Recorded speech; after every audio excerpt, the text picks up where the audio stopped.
Hi, I'm Jamie. This is Dead Ford Garage, and this is a 1964 Galaxie 500 XL. I think the XL stands for it's slightly too wide for my car trailer. Longtime viewers of the channel will know I've actually worked on a couple Fords for video before, but it's been a while. At least one viewer is going to say, "You can't work on a Ford. Your channel is called Dead Dodge Garage. You're a phony." Oh, commenter voice killed me. This car belonged to my neighbor's uncle. It was actually the car that said neighbor learned to drive in, so that's interesting. Unfortunately, his uncle passed away a couple of years ago. But the car has actually been broken for about 6 years. In fact, it had a bunch of work done at that time and was running briefly, and then it quit running. It's been parked in a carport ever since. Oregon City. I used to live there, actually. Yeah, it's kind of gross, actually. Usually on this channel, I like to talk about things I kind of know about. And the fact of the matter is, I know just about dick all about the 1964 Ford Galaxie. I know this one has bucket seats and a center console, but still has a column shifter. I know it's this interesting burgundy color, and it's been painted before. I know a dog peed on this tire not long before I picked it up. I know this one says 500 XL on it, and that's gotta mean something. Okay, actually I've done a little bit of seat time and some wrenching in one of these things. Although I think that one was a Victoria, whatever that means. I actually have a lot more experience and seat time in a Thunderbird from this era. They share a lot in common. For one thing, a 390 engine that says Thunderbird on it. That Thunderbird was actually this color, incidentally. And they both have a steering column that does this for some reason. This one doesn't like lock in place, right? Yeah, this is just kind of gross. Ugh. Okay, that's stuck. Kind of smells in here. Things are starting to make sense. It must be adjusted wrong because I'm pretty sure in park it's supposed to stay put, and then you push the shifter up beyond park and that releases it. The odometer says 48,103. Don't really know what to make of that. It's kind of seeming like 148. What is this madness? Baby Cheeps. Oh, they're so cute. Look at their little wings. Where was I? Ah, yes, I believe I was over here with the Galaxie 500 XL. A car that technically predates muscle cars, but seems pretty muscle car-y anyway. Stylish, two-door hardtop, big ginormous FE engine. Fords are weird. Yep, I stand by that. They're weird. That appears to be a GM one-wire conversion. These threaded master cylinder caps on these old school units, oh, they really like to rust solid, and this one's no exception to that. Oh, come on. Yep, that's oil. Yep, that's coolant. So basically the last thing that happened with this thing was a bunch of money was spent on it. There's a brand new rebuilt factory type carburetor and a full tune-up and a new passenger exhaust manifold. So that's cool. It only ran for like a day after all that was done, and then it wouldn't start anymore. Really, compared to some things around here though, I'm liking my chances as far as getting this running. Can't be too hard. Well, apparently the back window leaks, so that's cool. I like these fake bucket seat rear setups, similar to what was found in the Impala in some years, and also the early Satellite. Despite having been brand new not too long ago, the accelerator pump is seized solid. But the crank does stuff, so that's good. Okay, that's a new one. As I'm rolling the crank, the choke is moving. I've never seen that before. The positive cable was disconnected on this thing, but not from that end. From that end, which is kind of weird. So I connected it. There's no visible date on this battery, but some of the interior lights lit up, so that's neat. Ooh, spare parts. The trunk's actually full of spare parts. Now I got a key for this thing today, but it's no worky. Well, apparently there's one more key, which I'll get in a bit. So until then, let's just admire some of the features in here. I really like the brushed look on these gauges. That's cool. I really like all this trim. Ooh, a clock. Goofy stereo that doesn't work. Heater controls. Random switches, dials, etc. Cruise-o-matic. I've explained these transmissions incorrectly on video before. It's two totally different gear sets, with the green one having a lower first gear for better takeoff, or I think in some years that position doesn't use first gear at all. Whatever it is, it's goofy because, well, obviously it's Ford. You know, I don't think I should touch that because it's supposed to be black. That's cool. Very jet fighter. Dash lights are dead. That's normal. But the dome light section of the switch works. Ooh. Wow, that's glass. The headliner's nice. Honestly, with a good cleaning and a set of seat covers, it could be pretty okay in here. Well, that's not enough volts to do anything. Why are you like you are?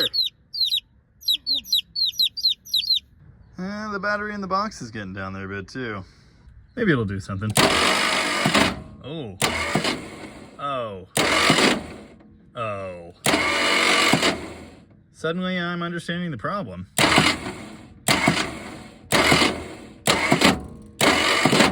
It almost did something. Just not quite. I'm actually really surprised by this. You know, I've revived a lot of cars that have sat for like decades, and starters are almost never a problem. But the reason for that is I almost never revive Fords. Oh, there we go. Restored. If I know anything about classic Ford products, it's that starters and solenoids are a constant problem. In fact, being an earlier 60s vehicle, this thing is equipped with the pull-style starter, which is an absolute nightmare. On that Thunderbird I mentioned a bit ago, I replaced that thing like 4 or 5 times before I finally gave up, pulled the engine, replaced the flex plate with a more modern one, and installed the standard 80s Ford starter.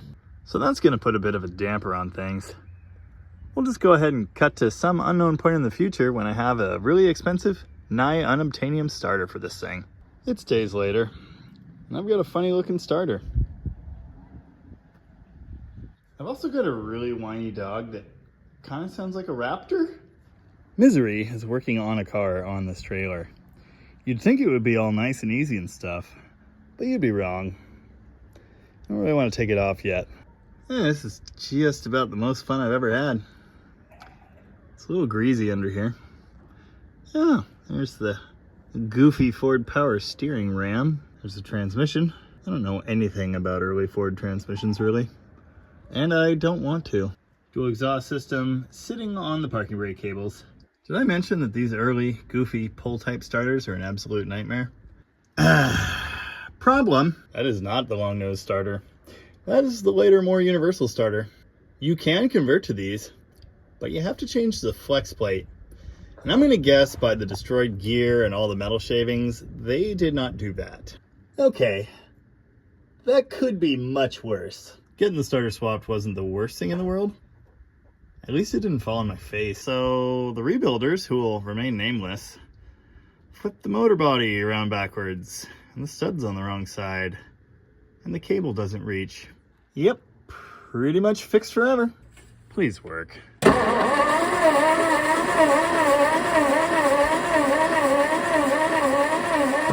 All right. What's with all those noises, though? Why do you sound like a dinosaur? Anyway, ignoring that, the thing about classic Fords is the starter solenoid puts power out to the ignition when it's cranking. If the points are working, and I dribble some fuel down the carburetor, it might do something real quick. Hey, those are sparks. Lots of them.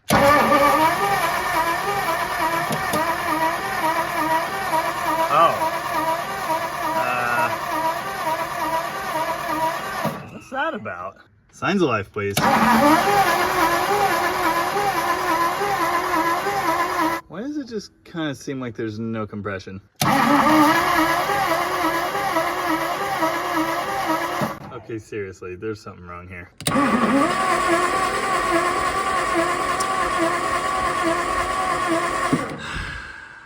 Ford. Time for exploratory surgery. Oh. Well, That's not good. Huh. I mean, they're moving. This is ridiculous. Almost as ridiculous as that dog. I think the lifters are like sticking. They're like stuck pumped up and they won't unpump up. I massage the rockers with a hammer and occasionally I would get compression on one hole, but then it would go away. It's time to walk away for a while. Well, it's been a week and I was really hoping this thing would just magically fix itself, but no such luck.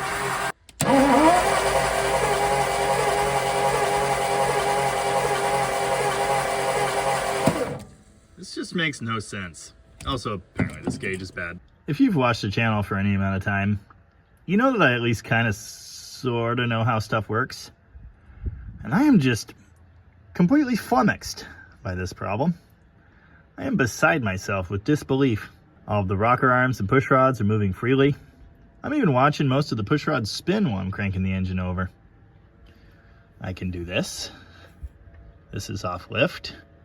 This one's slightly on lift, but even when it's off lift, the push rod rolls. Everything seems like it should. And yet, no compression.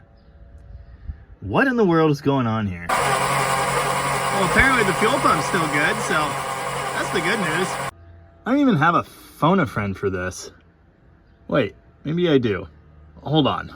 Today on Dead Dodge Garage, special limited failure edition. Alright, it's not that limited, but still. I loosened the rocker arms on this side because it seems pretty obvious there's a valve sealing issue. It didn't magically make the compression shoot over 100. In fact, number one still shows like 30. But it did make it more consistent, so that's something. What I should be doing right now, filling all the cylinders with some kind of oil. This thing's weird. The generator light is just sitting on with the key off, but it turns off on accessory or ignition. I don't know what that's about. Basically, my really dumb idea is just try and get this thing to fire. And hopefully, it'll magically fix everything wrong with it. What's more likely to happen is a humongous blaze out of the carburetor. And if it comes to that, well, I'm prepared. Hold on to your butts. It's definitely sparking. Not so much as a humongous fireball. Give us something here.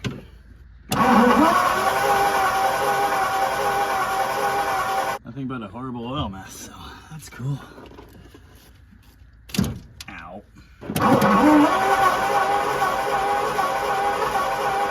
It's a no, gang. I pulled the number one plug wire off while cranking it and confirmed there is spark, but it hasn't so much as farted. Someone suggested the other day it might be a timing chain issue. And I guess that would make sense, although I still don't know how it just magically happens. One thing's for sure, I'm getting pretty tired of looking at this thing. 1964 Ford Galaxie XL 500 390 thingy. The official car of sitting in my yard so long. It's now a new year. Hell, it's been long enough my beard and hair are back. And I got a new hat. The other day I did a year-end wrap-up State of the Fleet video. And I showed this car in it and mentioned that I had started this video and decided to never release it. And the viewership seems to want to see it. Of course, they do enjoy failure, so that makes sense. Pretty sure someone rifled through this thing. Why would you even bother? The smell hasn't gotten any better. In this video, you've seen me try to start this engine a lot. You've seen me do a lot of dumb monkeying around. I actually loosened the entire rocker shaft on this side for science, which it didn't really describe correctly. I did a lot of things in the hopes that it would magically bark to life. Anything but actually verifying the timing chain, which I'm pretty sure is the real problem. The reason I didn't immediately say, obviously it's a timing chain problem, all the valve timing events are wrong, and that's what's going on, is because this car drove into a carport, like with no problem, and then the next day wouldn't start. And it seemed highly unlikely to me that the chain would just go pop in that situation. I was prepared to accept any other possibility but that. However, in the intervening months, I've decided that's most likely. What we need to do here is verify the valve timing events for cylinder 1 in relation to the timing mark. Now, of course, cylinder number 1 is here, because Ford. Of course, it's wrong. Now, I learned the method I'm going to employ here from Uncle Tony. He did a video on this a few years ago. Very enlightening. But he learned it from Keith Black. Essentially, you're verifying that the valves are opening when they're supposed to be. At TDC, when this cylinder should be firing, both valves should be fully closed. But at 180 degrees out, both valves should be slightly open. If your camshaft is installed straight up, meaning it's not advanced or retarded, then you should be able to compare the heights of your valve springs at TDC and then compare the heights of your valve springs at 180 out. They should match. You can then measure any difference that you might find, and that'll tell you, give or take, how many degrees off your cam is. In this case, what I'm expecting to find is a humongous difference. The first step of this is verifying the timing mark. Even if it's a few degrees off, I'm fairly certain we're going to be able to tell what's going on. First, I'm going to find TDC. I'm going to watch intake valve 1, which is that one. It's going to open the valve and then close, and after that, we should find the timing mark. Unless, again, it's way, way off. It's opening. That should be compression stroke. And, oh, that is TDC right there. Notice the exhaust valve's already open? Okay. Yeah, we don't need to go any further with that. Here's a look at the timing mark as I'm lining it up. Come on. Yep. There. It's a TDC. The intake valve is still open. And that is why all of the compression is blowing out the carburetor and creating that neat little gasoline volcano. I'll bump it over a little further so we can see the valves at rest. There. See, they're pretty even. Now, we would have measured across that with a straight edge and checked for any difference between them here. And then again, 180 degrees out, when the timing mark lines up again, they should both be open slightly, but the relationship should be essentially the same. Very important note here. If you're measuring on the valves like this, you are not actually measuring the lift of the camshaft. You're measuring valve lift, which of course goes through a rocker. And if you've got hydraulic lifters, that can throw off this measurement. So be aware that it's not fully accurate, but you can tell pretty easily, as you can see, if this is way, way off. So conceptually, the intake valve is still open long after it should have closed. That means the camshaft is very retarded. What must have happened here is the timing chain jumped, which is kind of interesting. It jumped a lot. Probably like a quarter of a turn? I don't know, a lot. Of course, seeing all this, I can only imagine that the timing chain, like everything else inside this engine, is beautiful and perfect in every way. Ugh. It just boggles the mind. I don't know how a car parks running just fine and then suddenly strips out the cam gear or whatever happened here. I do have to wonder if they use nylon on the cam gears like Chrysler did. That might explain it. The nylon can disintegrate and then the chain can jump around however it wants. Now here's the thing. I'm pretty good at stuff. And I could definitely change the timing chain and gears in this thing and get it fired up again. Unfortunately, as mentioned, this car belonged to a gentleman who is no longer winning with us, and the car is part of his estate. It really just needs to be sold. My intention here was to fix it quickly, not charge them too much money, and that way they could get the best bang for their buck. That's not going to happen now. Now, I have entertained thoughts of buying the car and then fixing it myself, but it's a Ford, and I don't really want to. If you saw that State of the Fleet video, then you know how many projects I've got going already. Another one is the last thing on this earth that I need. And again, it's a Ford. So I don't think I'm going to do that. So unfortunately, I'm taking the L on this one. Hopefully someone will buy it. I'd really like it out of my yard. But we'll see, I guess. Hey, if nothing else, we got a good lesson out of it. There's a quick and easy way to make sure your timing chain hasn't jumped to like an insane degree. It's been like 6 months and I'm only just realizing I've got the cars from that Clutch song, Space Grass, Dodge Swinger, and Galaxie 500. Nice. So that's going to do it for the Galaxie. I can't say for certain you'll never see it again, but you probably won't. maybe in the background of more videos. Anyway, time to get back to Mopar stuff. Thanks for watching. And remember, you miss 100% of the shots you don't take, or whatever.